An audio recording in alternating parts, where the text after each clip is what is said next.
live in a universe that has no beginning, has no end. Birthless, deathless, that's who we are. And when you start to realize this, when you start to come to a recognition of the light that is within you, and realize what a privilege it is to have incarnated and be a part of this amazing thing called the universe, that each and every one of us is a part of this. This is who we are. Not this body that we're in and all the stuff that we have.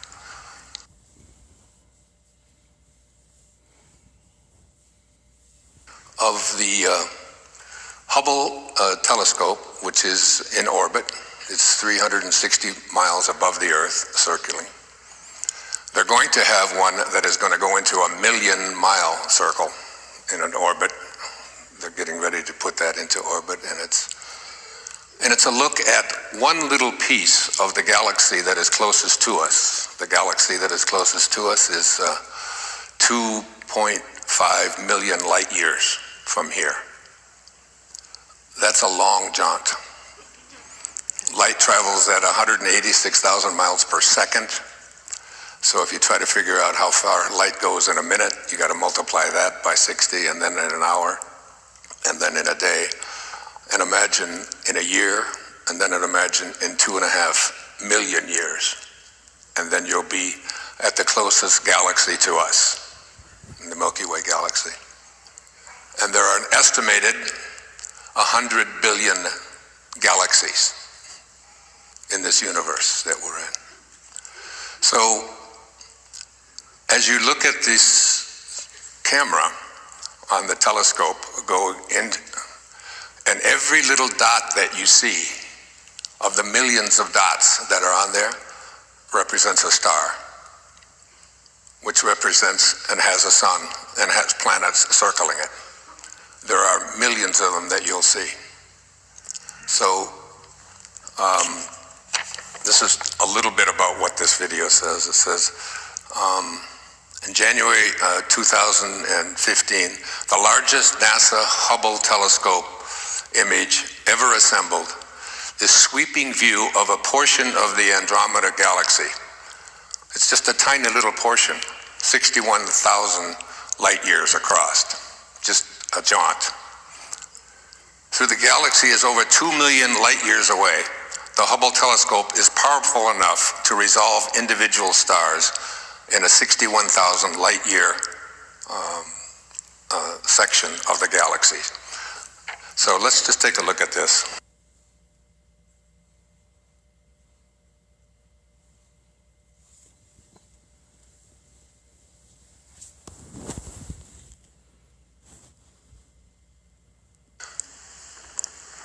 The great mystery.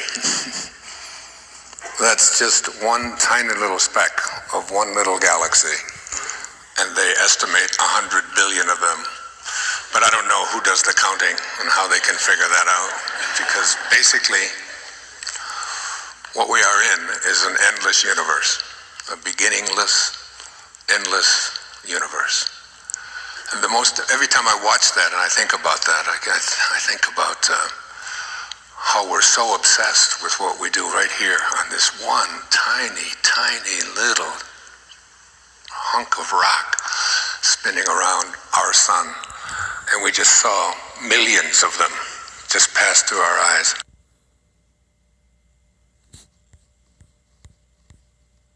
So what I would like to try to do in the next few moments that I have here with you is to have you become really aware of that you truly are light. Light can mean two things. One, it can mean not heavy, so that there's a lightness about you. And of course, light, the light, which is that invisible energy that is what the entire universe is made up of. And that you're a piece of that. So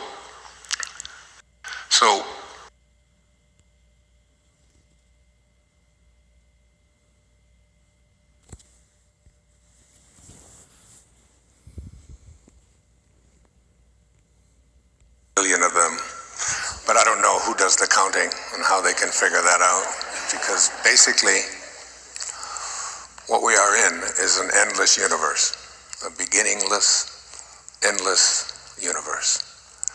And every time I watch that and I think about that, I think about how we're so obsessed with what we do right here on this one tiny, tiny little hunk of rock spinning around our sun.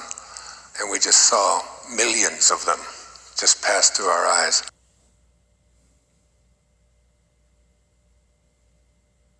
So what I would like to try to do in the next few moments that I have here with you is to have you become really aware of that you truly are light. Light can mean two things. One, it can mean not heavy, so that there's a lightness about you.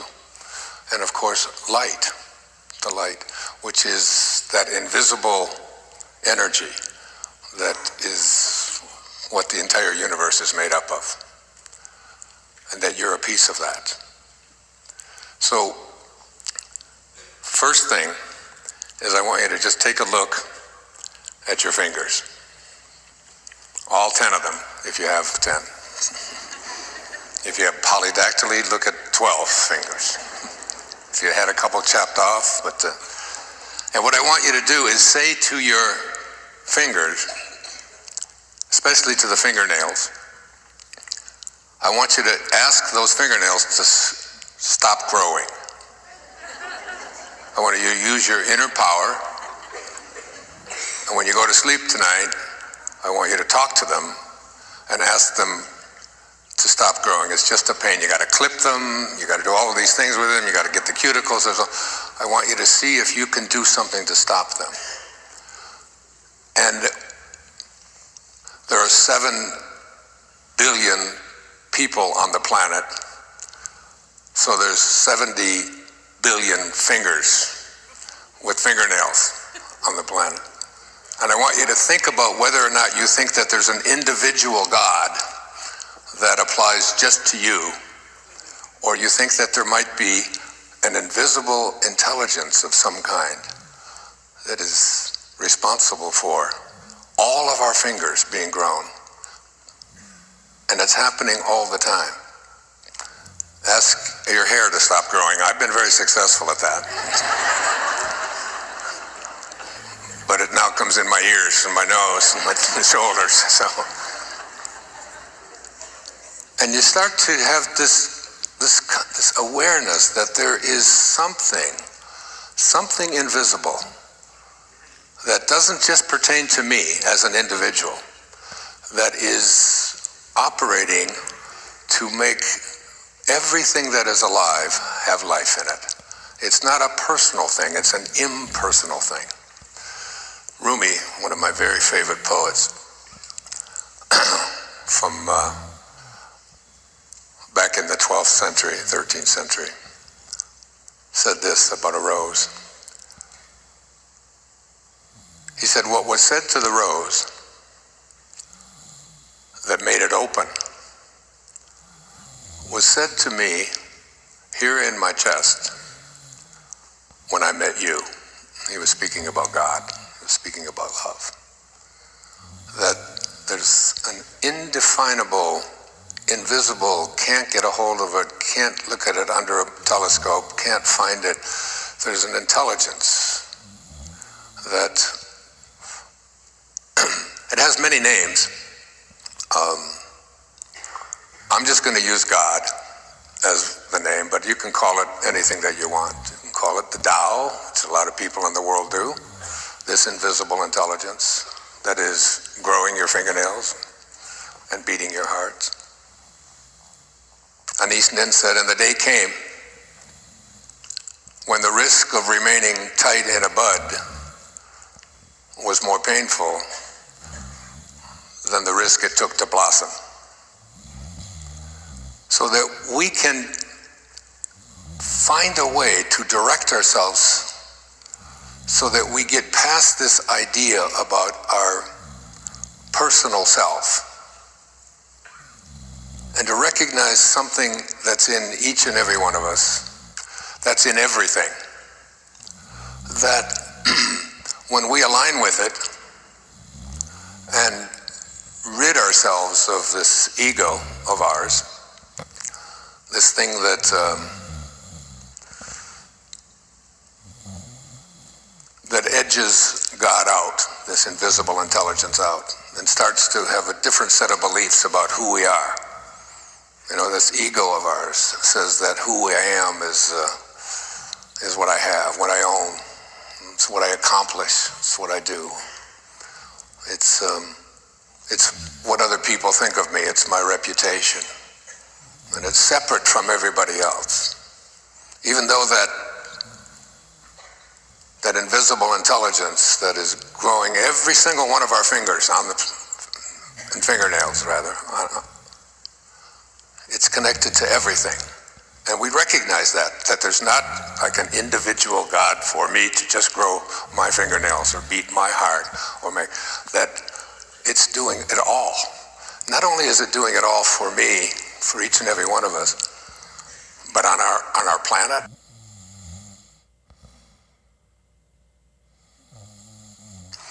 If you take a look at one of the most important observations made by a great teacher of mine, a person I feel very connected to. His name is William Blake. Lived back at the time of the American Revolution, 1776. And he once said that everything that now exists was once imagined. I was in a swimming pool with my oldest daughter, Tracy, in Minneapolis. And she invited me to her health club, and so I went over there, and that's one of the things I do every day as well, is get in the ocean or get into a pool and swim. And I was going up and down and doing my stroke, doing my laps, and I tried to do it for an hour. And written on the wall were these words that said, if you want to accomplish anything, you must first expect it of yourself. And every time I would go down this lane, I would look up and I would see that on the wall. Then I'd go back this way, then I'd go again. And I kept thinking about that. What do we expect of ourselves? Who do we think we are?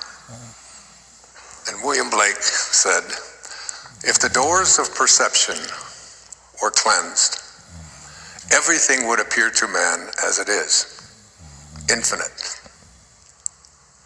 For man has closed himself up till he sees all things through narrow chinks of his cavern. That that word infinite, reminding yourself that that who you are, your true essence, is beginningless. It's endless. You can't find any way to put it into a box and define it. It's the great mystery. Passed away at age 96, and she was cremated. And they gave my two brothers and myself a big urn filled with ashes. And they said, these are your mother's ashes. And I looked at Jim and I looked at Dave and I said, surely this isn't Mother. It reminded me of a poem that Emily Dickinson, The Belle of Amherst, Massachusetts, one of my all-time favorite people and poets. She said, holding up a handful of dust, this quiet dust was gentlemen and ladies and lads and girls, was laughter and ability and sighing and frocks and curls. This passive place, a summer's nimble mansion where bloom and bees fulfilled their oriental circuit, then ceased like these. And Longfellow wrote a poem very similar to that, 4 lines. Life is earnest, life is real, and the grave is not its goal. Dust thou art, to dust returneth, was not written of the soul. And it's that soul of yours that I really want to dedicate this day to.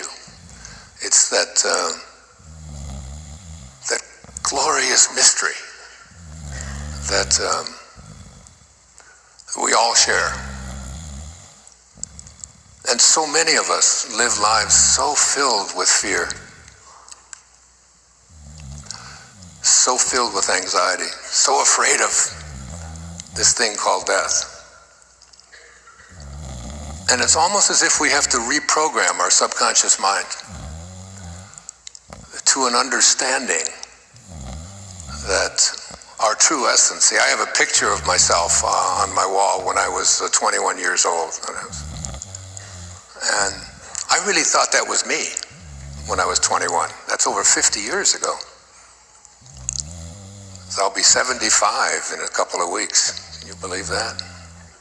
75.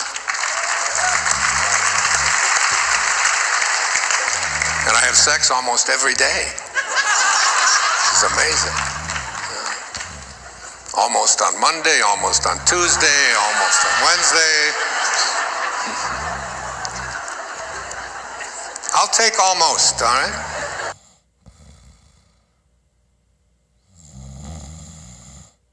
Becoming aware of our infinite nature. I have been studying, I have been called. It's one of the things I guess I want to speak about this morning, is about this idea of callings. That this invisibleness that opens the roses, that grows the fingernails, that we just kind of observe and watch and notice. Because I thought that when I was 21 that this is who I am, and now, I look at myself and I think this is who I am. I really, this is who I am. This is who I am.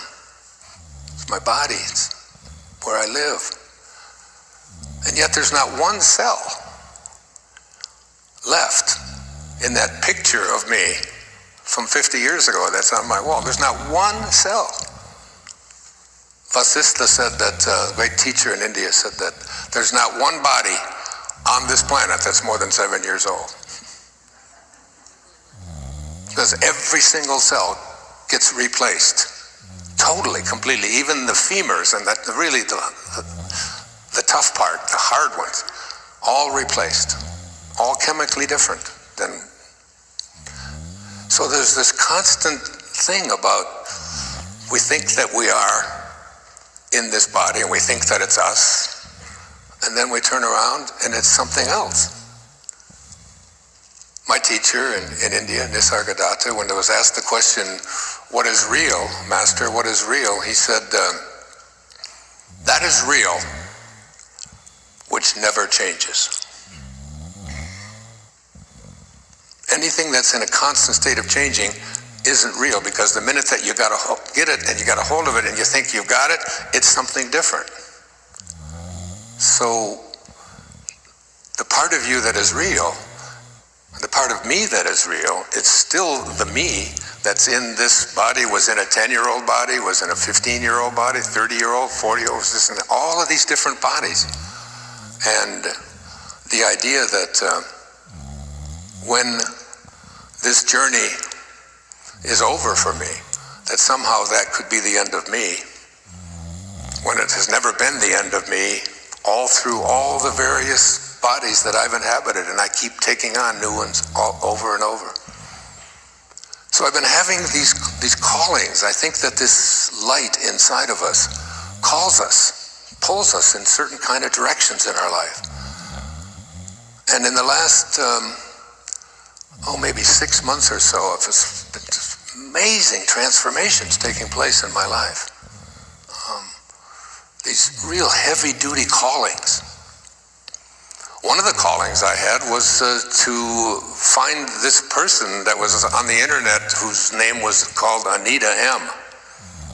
That's it, just this invisible name who had had this experience. And And I read that,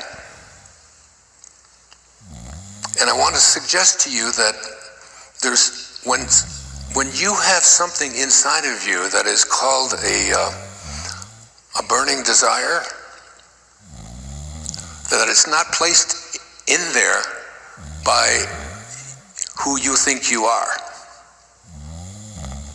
That every desire that you have that is a burning desire is a desire that is placed there by something other than your physical self, your senses. So one of the things, and going and trying to find Anita involved, a lot of detail work that I'm not used to doing. But there was something that just said, you've got to find this person and learn what her experience was, and that she's here and is going to talk to you about what it means to be in that infinite world without the encumbrances of this body and all of the stuff that we have to carry around. And it didn't just happen with Anita, it happened with Immaculée Ilibagiza, who wrote Left to Tell about the Rwanda thing. It happened with Bruce Lipton, trying to find him. It's happened again just the other day with a woman named Harriet Cleveland, who was on a show called Last Week Tonight on HBO with John Oliver. Any of you see that show? That's one of the better shows on television. It's like a weekly look at. And there was a woman, a 61-year-old woman in Montgomery, Alabama, who was placed in jail for 2 weeks and because she couldn't pay a fine, a parking fine of some kind, and she got thousands of dollars into debt in debtor's prison and has paid back so much and still can't get free of this debt. And it's like, we're doing this to poor people.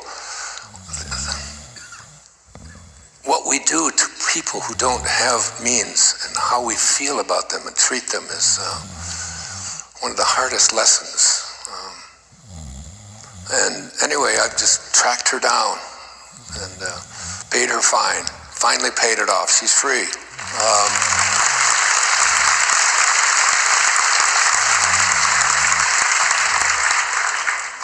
Yeah, thank you. But I don't say that for that reason. I say it because I told her I want her to write her stories. Like I told Anita, I want to publish your book. I want to tell you, and if you got a book you want published, don't come to me, okay? It has to find you. And now, she's written out everything in loose leaf paper. She's only a 3rd or 4th grade education. She takes care of her little grandson, who's special needs. And they took her into prison, put her in a cell that was built for 12 people, had 36 people in there. Almost all of them were in there because of just minor infractions and the fees that keep getting accumulated. And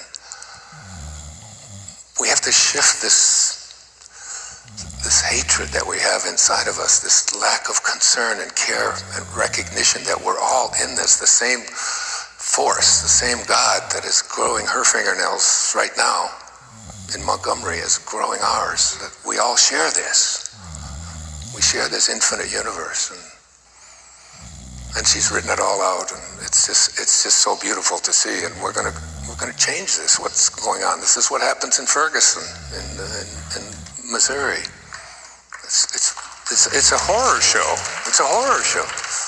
They get 70% of their budget from criminalizing their citizens by issuing tickets. They made baggy pants illegal, and now they give tickets to people who wear baggy pants and put them in jail. This kind of stuff that's going on is like we don't have that inner kind of consciousness about what we need to have inside is love. It's the only way that we're going to really survive,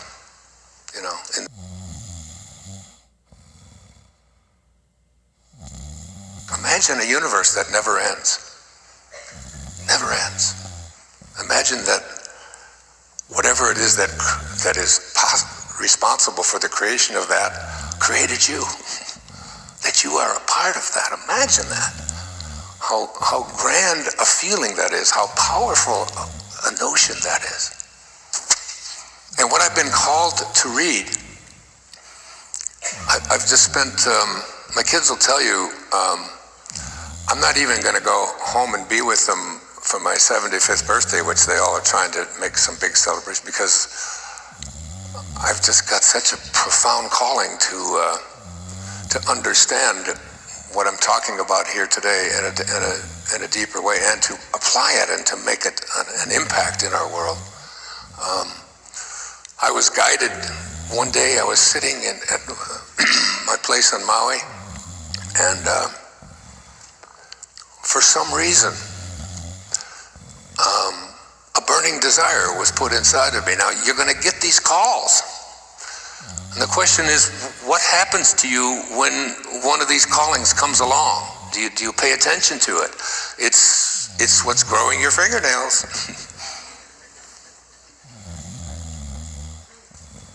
And I was called to go for a walk at 1 o'clock in the afternoon, which I just don't do because I don't want to be in the sun at that time. Between 10 sort of and 4, I stay out of the sun for obvious reasons. And but it was just overwhelmingly strong. So I was trying to resist it. Do you get these things happen to you? That you have like this invisibleness within? Now this isn't you. This isn't you with your 5 senses. What you touch and what you see and what you smell with your senses. What is a desire? Where does it come from? You can't see it. You can't get a hold of it. You can't put it under a microscope. You can't. It's just not you. It's your impersonal self. It's that intelligence that is in everything, places desires into your consciousness, and you have a free will to ignore them or not to ignore them. But the burning desire that is there, you want to start to get to a place where you just totally, completely trust and surrender and know, I've got to follow this. I've got to listen to this. I wrote a book many of you have read called I Can See Clearly Now, which is sort of a memoir kind of with messages throughout it. And my entire life has been coming from where I came from an orphanage, and big time dire poverty. It's basically been a willingness to listen and to follow through on it and not doubt it and not be afraid of what the consequences might be, to listen to this burning desire. Some of you are here in this room today.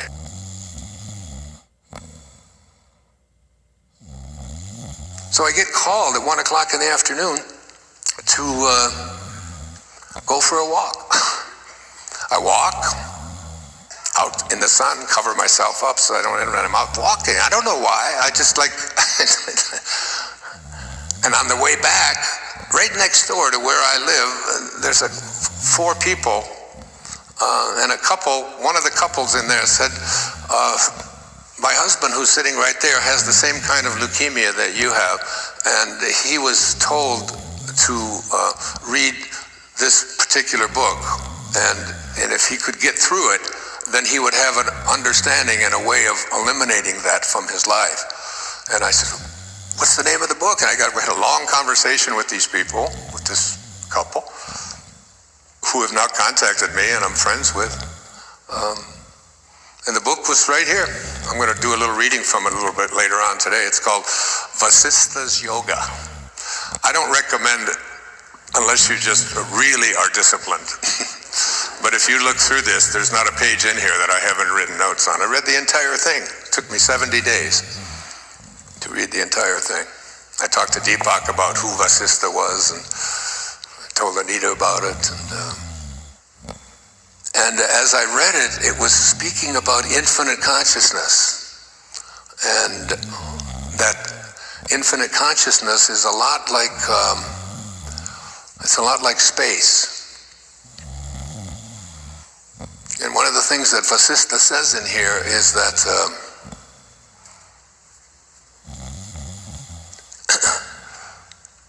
just as space is unconcerned with all of the clouds that manifest within it, space doesn't care about it.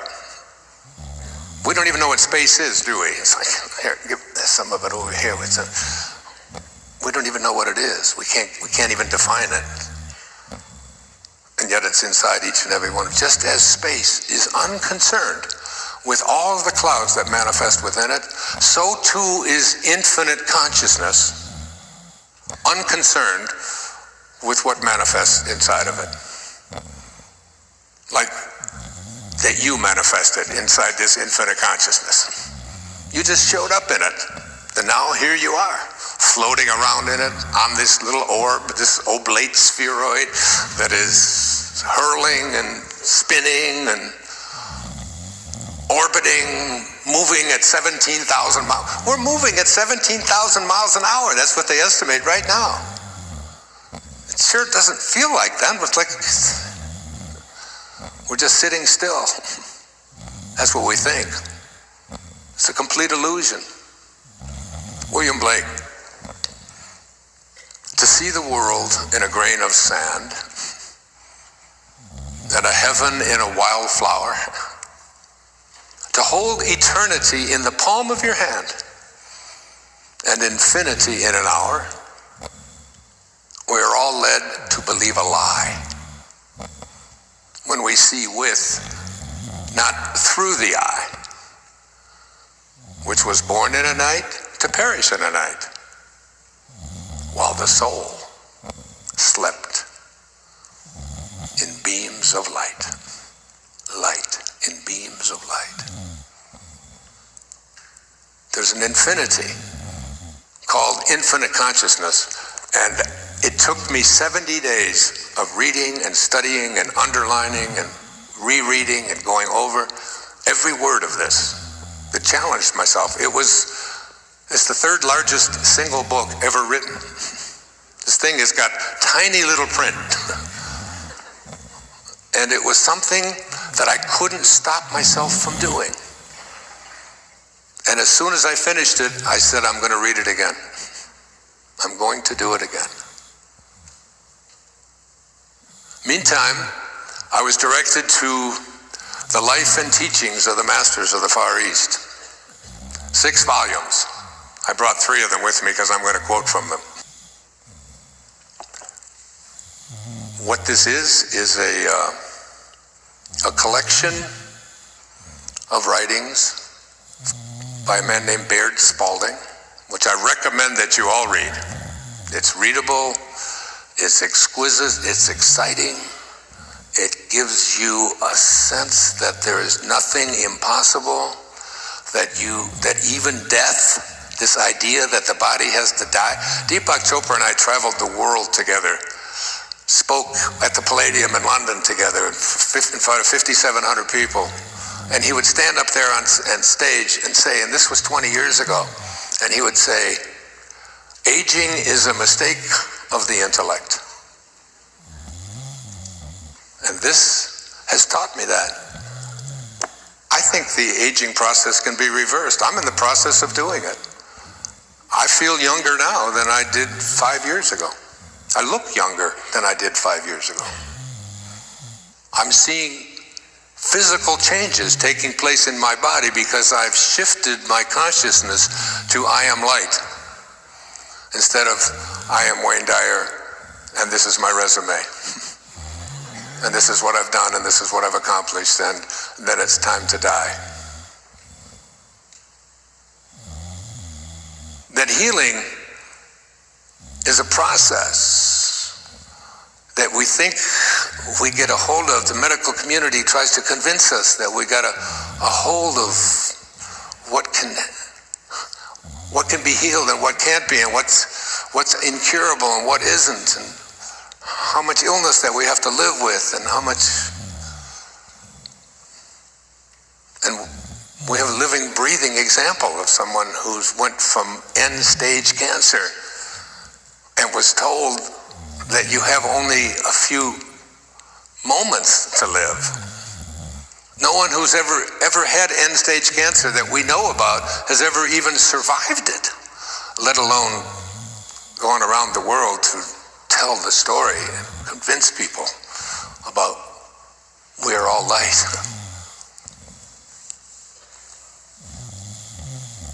You have such amazing powers within you, the ability to communicate telepathically. These people, back in 1894, when a whole group of people went up into Nepal, they lived with these people who were called masters, people who had been alive for hundreds and hundreds of years. I know, I could feel the doubt. I want to remind you what Shakespeare said, your doubts are your traitors.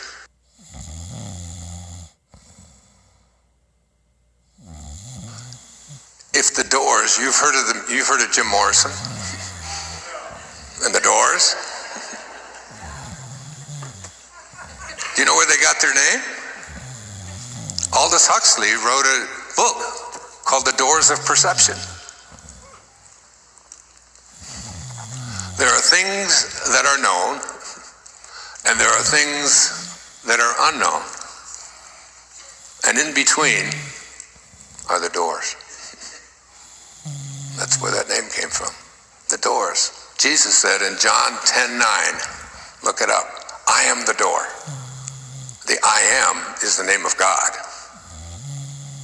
And when Moses on Mount Sinai is listening to a burning bush that is not being consumed, saying, who are you giving me these instructions to go and free my people? Who am I going to say to the only place in the spiritual literature from 3,400 years ago in the Torah? My name is, I am that I am. And that shall be my name for all future generations. So every time you say the words I am, and in the book of Joel it says, let the weak man say, I am strong. Be very careful how you use the words I am. It's the God in you. It's the recognition that this invisible intelligence within you is directing and calling and prodding and encouraging you to fulfill a dharma that you signed up for long before you came into this planet, that you signed up for. And here you are, a piece of it all, carrying it around with you, having it do all of these things that you just take for granted. All of this stuff that goes on in your body, the digestion and the food and the things growing and the power that you have inside of you to just eliminate the diseases that are inside of you. I'm just telling you, you don't have to have that. That disease can be gone in your life. It really can.